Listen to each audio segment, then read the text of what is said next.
Hey there, and welcome back to Fluent English, the podcast where we help you speak English naturally while learning something new about life along the way. And I'm Mark. And I'm Jane. So happy you are here, Jane. And I have a quick question before we start. Okay, go ahead. Did you sleep well last night? Honestly, not really. I kept replaying a text message I sent 3 days ago. 3 days ago? I know it sounds exhausting, but I kept thinking, did that sound rude? Should I have added a smiley face? Why haven't they replied yet? That really sounds exhausting. It is, and that's exactly why today's topic hit me so hard. Because today, we're talking about overthinking and how to stop your mind from running in circles. This is one of those topics that almost every single listener will recognize themselves in. Whether it's a message you sent, a decision you made, or a conversation from last week that suddenly pops into your head at 2 a.m. Exactly. And just a quick note for our learners. This episode is B1 to B2 level, so if you're at an intermediate stage, this is a great fit for you. And if English is still new to you, don't stress about catching every single word. Just relax and let the conversation flow. Maybe you're on a morning walk, doing the dishes, or commuting to work right now. Wherever you are, grab a comfortable seat in your mind because we're diving in. Okay, let's start. So, Mark, why do you think our brains love to replay the same worry over and over? Honestly, I think our brain thinks it's helping us. Helping us? But how? It believes that if it analyzes a situation enough times, it will find the perfect answer or protect us from future embarrassment. So, overthinking feels like problem solving, even when it isn't. Exactly. But here's the twist. Most of the time, there's no new information. We're just spinning the same 3 thoughts in a different order. That's such a good way to put it. Yes, and sometimes we just wanted to sound just right. In the end, we sent something almost identical to first draft. That's the trap. Our mind convinces us the 10th version will be perfect, but usually the difference is tiny.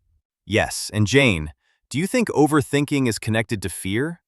Almost always.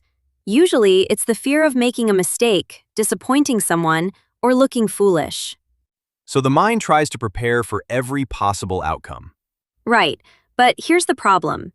It usually imagines the worst outcome, not the most likely one. Like what? Can you give an example? Sure. Imagine you're waiting for a reply to a job application. Your mind might jump straight to, they probably hated my resume. I'm definitely not getting this job. Even though there could be a dozen simple reasons for the delay. Exactly. Maybe the manager is on vacation. Maybe they're still reviewing other candidates. But our mind rarely offers those calm explanations first. It's almost like our brain is a news channel that only reports bad news. That's a great way to describe it. And once we notice that pattern, we can start questioning it. How do we question it? By asking, is this the only possible explanation or just the scariest one?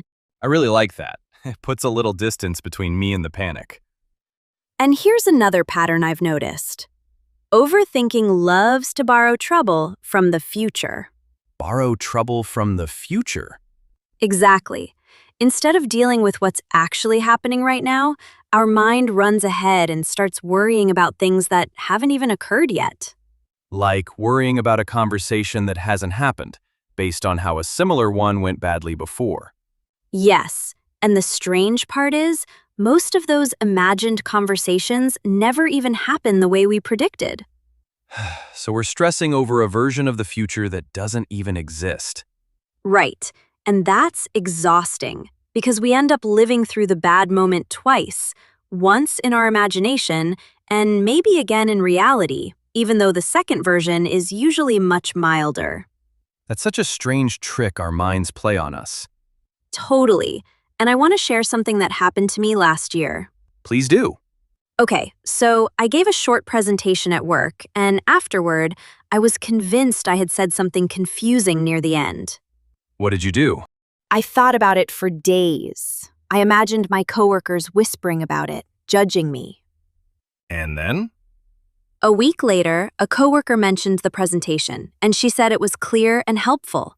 She didn't even remember the part I was worried about. Wow. So the moment that felt huge to you was completely invisible to everyone else. Exactly. That's when I realized something important. What's that? Most people are too busy thinking about their own lives to closely study ours. That's actually really freeing. It is.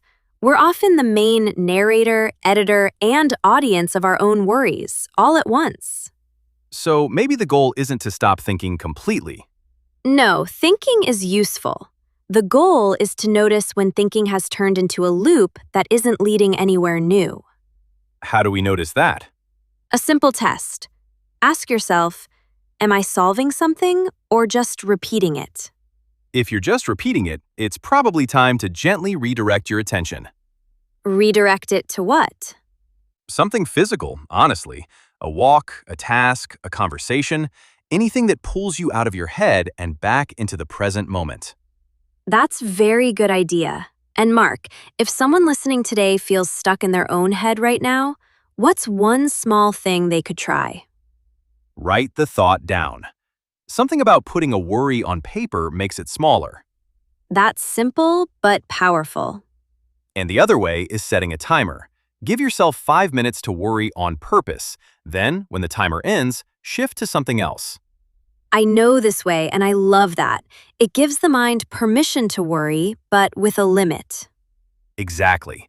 Overthinking grows when we give it unlimited time and space. And I think another key is accepting that uncertainty is normal. Please say more about that. I mean, we often overthink because we want a guaranteed outcome. But most of life doesn't come with guarantees, and that's okay. So instead of demanding certainty, we can practice tolerating a little discomfort. Right, and the more we practice that, the smaller our anxious thoughts become over time. I think a lot of listeners needed to hear that today. Here's the heart of it. You don't have to win the argument in your head. You can simply close the tab and move forward. This is really an amazing quote, and I also think talking to someone helps more than people realize. So how? Because when a worry stays only in your head, it can grow huge and shapeless.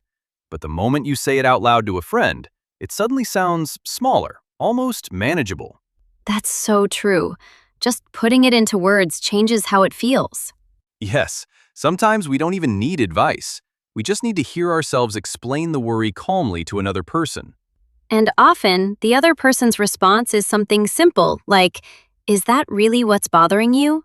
And suddenly, the whole thing loses its power. So speaking up, even in a short conversation, can quiet an overthinking mind faster than hours of silent worrying. Sure, you are so right. And now, it's time for my favorite part of the show. I knew you'd say that.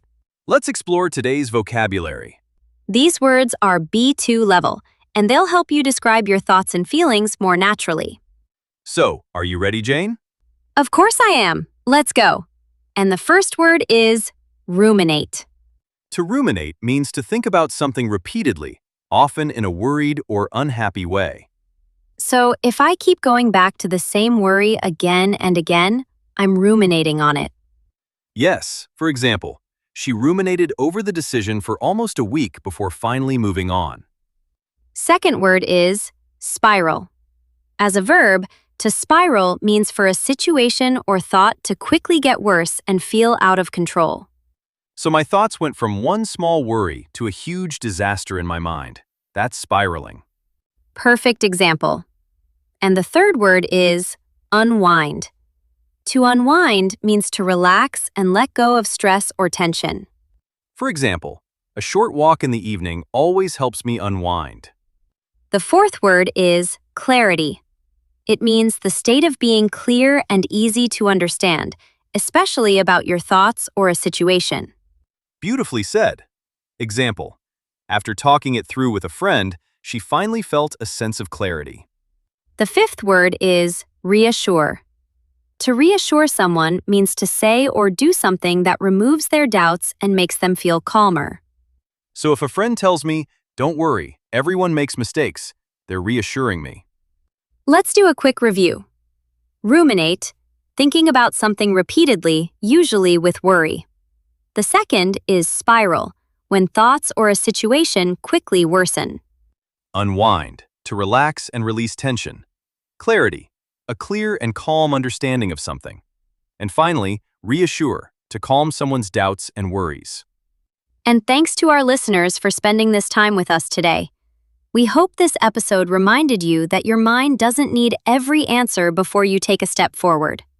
If today's episode helped you, subscribe to Fluent English, leave a review, and share it with someone who needs to hear this today.